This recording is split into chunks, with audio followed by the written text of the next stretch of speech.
resign! Lahat ng kurakot, resign! Lahat ng kurakot, resign! Lahat ng kurakot, resign!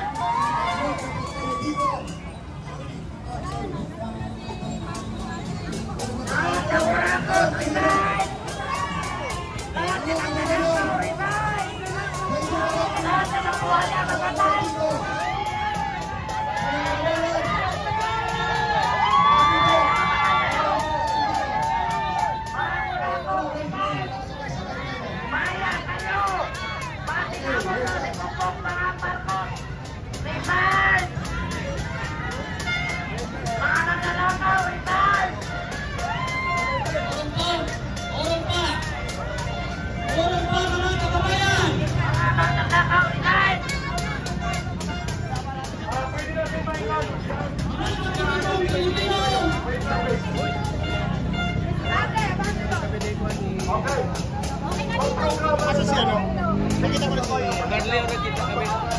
Mark!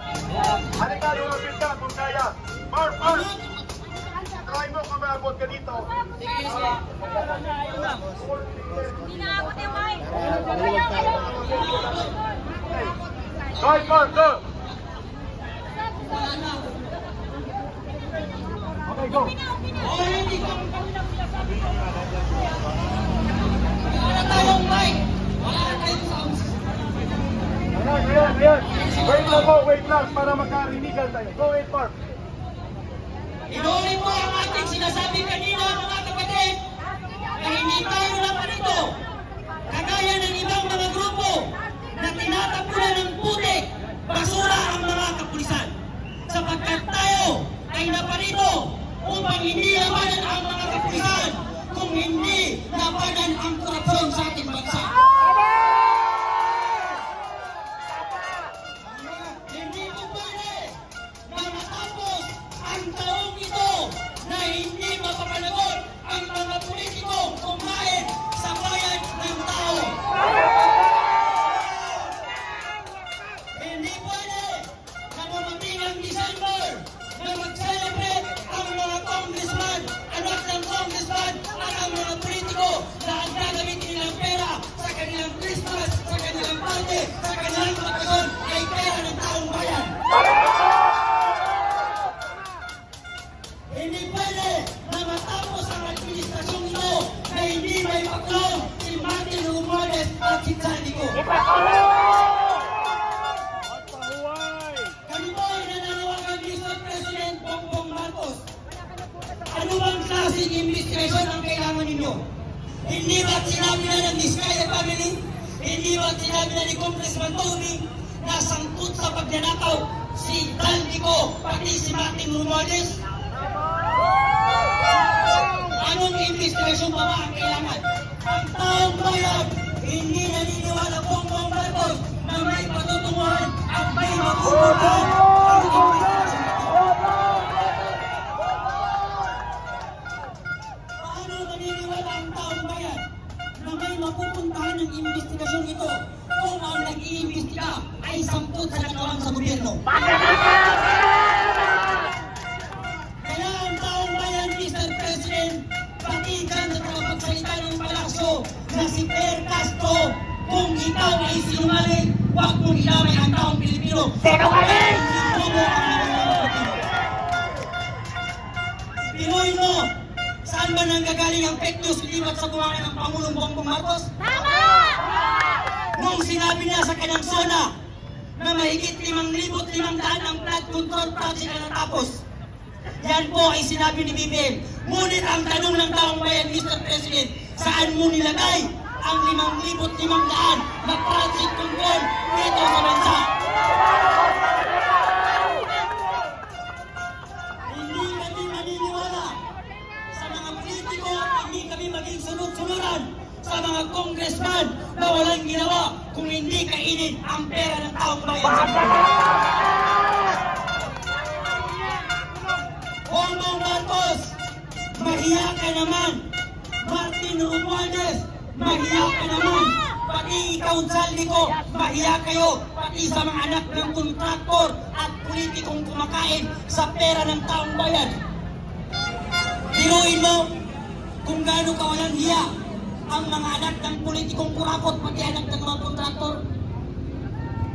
Hindi sila nahihiya mag-flex ng mga kayamanan nila.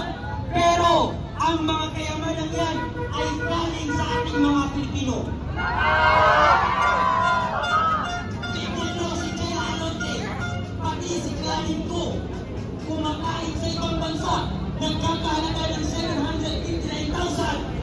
Samantala ang mga Pilipino, may mga bakal na tulong na walang makain, may mga Pilipino lumulusong sa baha, habang ang mga politiko ay nagpapakasama sa baha. Mga kapatid ko ang Pilipino, kahit ang sangunang kabataan, mga youth leader at taong mamamayan sa Pilipino, huwag na tayong magbilibilian, huwag tayong magbulag-bulagan, sapagkat napakatagal na ninulog lang tayo ng gobyerno ng Pilipinas. Patay ka na sa prena! Tama na ang nakawan! Tama na ang korupsyon! Mr. President, hindi nyo na po mabubudol ang Pilipino sapagkat ang mga Pilipino ay hindi po kagaya mo. Marcos, Marcos, magnanakaw! Marcos, Marcos, magnanakaw! Marcos, Marcos, magnanakaw! Magnanakaw! Si Marcos!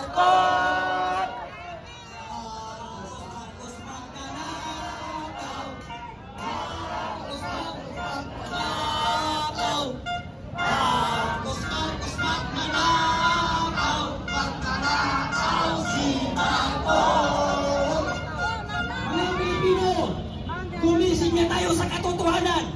Huwag na tayong magbinibinihan sa matatamis na salita ng politiko at mga congressman na nagpapahirap sa ating bansa. Sila ang dahilan kung bakit ang mga Pilipino hanggang ngayon ay naghihirap dahil sa mga politiko merong sariling interes. Pag sila ang naupo at nanalo, wala silang inisip kung hindi paabayin ang termino nila at nakawin ang pera ng taong bayan. Kaya mga kabayan, hindi tayo susuko hanggat hindi makukulong si Martin Romualdez pati si Saldico at iba pang mga congressman na sangkot sa nagawan sa gobyerno. Lalong-lalo na si Bongbong Marcos na siya ang ulo ng lahat ng buhaya na ito sa gobyerno. Siya ang nagpapahintulot sa mga nagawan dito sa gobyerno kung gaano kawalang hiya ang gobyerno ito sa ating mga Pilipino. Binababoy nila tayo. Tayo ay ginagawa nilang basura sa bansa na parang wala lamang sa kanila. Pag sila tumatakbo sa eleksyon, lahat sila nangangako sa ating mga Pilipino. Pero pag sila ang naupo at nanalo, wala na silang pakialam sa ating mga Pilipino. At dahil dyan, thank you very much. Mabuhay ang Pilipino.